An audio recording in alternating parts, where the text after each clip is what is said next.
கெட்டு போகாது.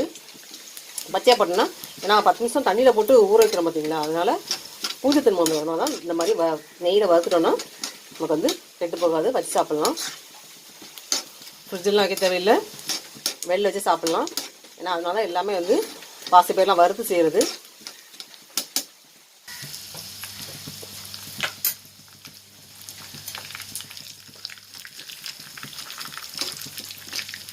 Stove off பண்ணிடலாம். போதும், அந்த சூட்லேயே வந்து நல்லா வறுபட்டுரும் பாதாம்லாம். பாதாம் பதில் முந்திரி பருப்பு போடுறதுனா போடலாம், அந்த மாதிரி துருவி போடலாம், கொஞ்சம் புதுசாக கட் பண்ணி போடலாம். இப்படிக்கூடிய பாத்திரம் வந்து நல்லா காஞ்சிருக்கணும், ஈரத்தன்மை கூடாது, கெட்டு போகாமல் இருக்கும். தான் பாசிப்பயிறு வறுத்து அரைச்சதை பேஷனில் தட்டிடலாம். வெள்ளைப்பாகு